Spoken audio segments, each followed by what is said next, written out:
Class 10th Chemistry Chapter 1 Part 3. I have written question because the balancing questions are there in ancient exemplars. I thought that these questions are important in the view for the view of examination. तो मुझे ये question लगा कि देना चाहिए आपको, इसलिए question मैंने लिखा है। इसके 2-3 क्वेश्चन और मैं बुक से ही देखकर इसको सॉल्व करूंगा। पहले इसको देखिए क्या कह रहा है। Write the balanced chemical equation for the following. पहला है sodium carbonate on reaction with hydrochloric acid in equal molar concentration gives sodium chloride and sodium hydrogen carbonate. ये इसका आपको ना बैलेंस केमिकल इक्वेशन लिखने जा रहा हूं। आप देख रहे हैं यहाँ पर सोडियम कार्बोनेट का फॉर्मूला पता होगा, Na2CO3। CO3 की वैलेंसी 2, Na की वैलेंसी 1। इस तरह Na2CO3 हो गया सोडियम कार्बोनेट। ये रिएक्ट कर रहा है हाइड्रोक्लोरिक एसिड HCl से बन क्या रहा है sodium chloride and sodium hydrogen carbonate. Sodium chloride NaCl, sodium hydrogen carbonate NaHCO3। अब आप बैलेंसिंग चेक कर लीजिए कि बैलेंस है कि नहीं। एक सोडियम यहाँ है, एक सोडियम यहाँ है, बैलेंस हो गया। कार्बोनेट यहाँ पर एक है, एक यहाँ पर भी दिख रहा है। हाइड्रोजन एक है, एक हाइड्रोजन है। क्लोरीन एक है, ये बैलेंस। ये रिएक्शन ऑलरेडी बैलेंस है, बैलेंस करने की जरूरत नहीं है। ठीक है स्टूडेंट। अब नेक्स्ट जो क्वेश्चन बुक में दिया है, कह रहा है कि सोडियम, ये पार्ट ए था और पार्ट बी सॉल्यूशन में लिखूंगा। आपको क्वेश्चन पढ़ के सुना देता हूं। क्वेश्चन जो बुक में दिया है, इस क्वेश्चन को मैं पढ़ के सुना देता हूं, उसके बाद सॉल्यूशन होगा। क्वेश्चन है sodium hydrogen carbonate on reaction with hydrochloric acid and gives sodium chloride water and liberate carbon dioxide. आपको इसके पहले मैं बताया था कि सोडियम हाइड्रोजन कार्बोनेट यानी मेटल कार्बोनेट हाइड्रोक्लोरिक एसिड से रिएक्ट करेगा। तो इसके पहले ये रिएक्शन, सेम रिएक्शन मैंने लिख दिया है और उसको मैं केवल सॉल्यूशन लिख देता हूं। Sodium hydrogen carbonate NaHCO3 plus HCl, ये मेटल हाइड्रोजन कार्बोनेट एसिड से रिएक्ट कर रहा है। तो 3 चीज बनाता है, ये आपको पता है। मेटल साल्ट बनाएगा, मेटल इसमें है सोडियम, तो सोडियम साल्ट बनेगा NaCl प्लस CO2। पहले ही इसको, इसके पहले मैं बताया हूँ, आपको पता होगा, तो इसमें कोई प्रॉब्लम नहीं होगी। देखिए बैलेंस है कि नहीं। NaCl बन गया, बैलेंस है। H2O बैलेंस है, ये ऑलरेडी बैलेंस है, ये भी सही है। एक और क्वेश्चन है, दूसरा क्वेश्चन कह रहा है copper sulphate on treatment with potassium iodide. Copper sulphate का formula CuSO4 with potassium iodide Ki precipitate copper cuprous iodide precipitate बन रहा है और आयोडीन गैस लिबरेट कर रहा है। आल्सो फॉर्म्स पोटेशियम सल्फेट, और पोटेशियम सल्फेट भी बना रहा है।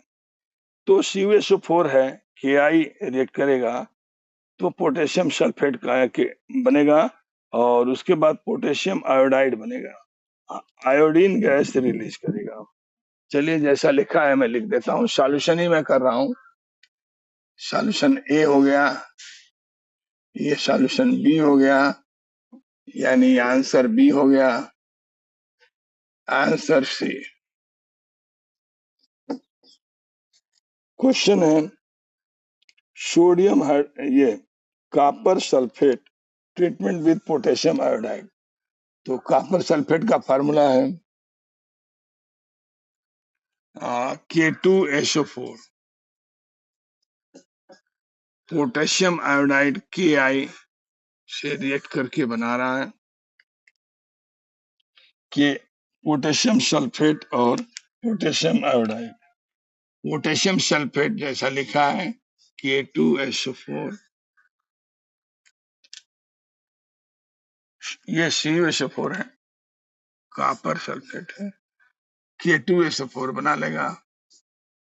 उसके बाद लिखा है कि पोटेशियम आयोडाइड, तो Ki K2I2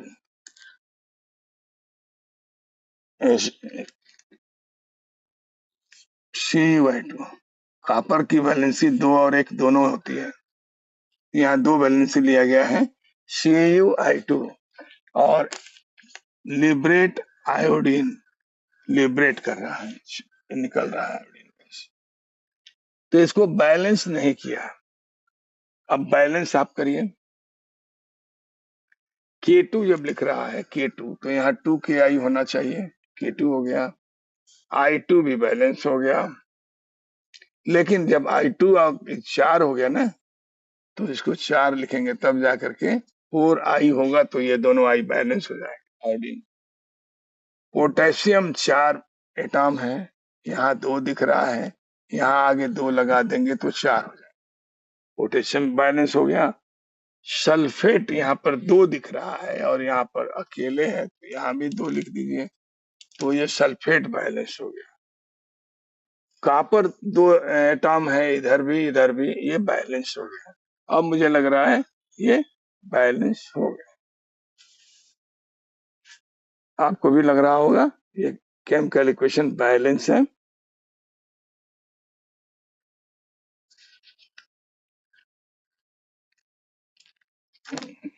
ठीक है, ये क्वेश्चन देखो भाई, balance the following chemical equation. Question मैंने समय बचाने के लिए पहले ही लिख दिया है, इसको बैलेंस करना है। तो इसका आंसर फर्स्ट में 2H2 इलेक्ट्रोलाइसिस हो रहा है, इलेक्ट्रिसिटी यहाँ पर दिया जा रहा है, तो इलेक्ट्रोलाइसिस में टूटकर H2 और O2 में बदल गया है। 2 ट्यूब में, ये वोल्टामीटर कहा जाता है, उस वोल्टामीटर में इलेक्ट्रोलाइसिस करेंगे तो 2 टेस्ट ट्यूब जो उल्टा करके रखते हैं उसमें H2 और O2 अलग हो जाता है। तो ये 2H2 है, तो यहाँ 4 हाइड्रोजन दिख रहा है, तो यहाँ पर 2 कर दीजिए, ऑक्सीजन 2 है, ये बैलेंस हो गया। सेकेंड इक्वेशन जो आंसर है AgBr है, AgBr टूट रहा है Ag में और Br2 में, तो यहाँ Br2 2 है, यहाँ 2 लगाना पड़ेगा Br2 करने के लिए, तो जब ये 2 हो गया तो Ag भी 2 हो गया, इसको भी बैलेंस कर दिया। तो इस तरह से ये बैलेंस केमिकल इक्वेशन हो गए। बड़े क्वेश्चंस कुछ कभी कभी बैलेंस करने के लिए दे देता है, तो उसमें भी यही प्रोसेस, एटॉम्स को इधर जितना है रिएक्टेंट में, नंबर ऑफ एटॉम को पूरा करने के लिए प्रोडक्ट में मल्टीप्लाई आगे करते हैं और इस तरह इसको पूरा करते हैं।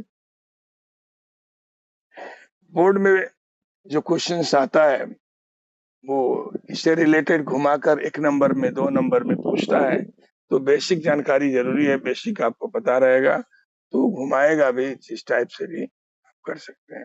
थैंक्स।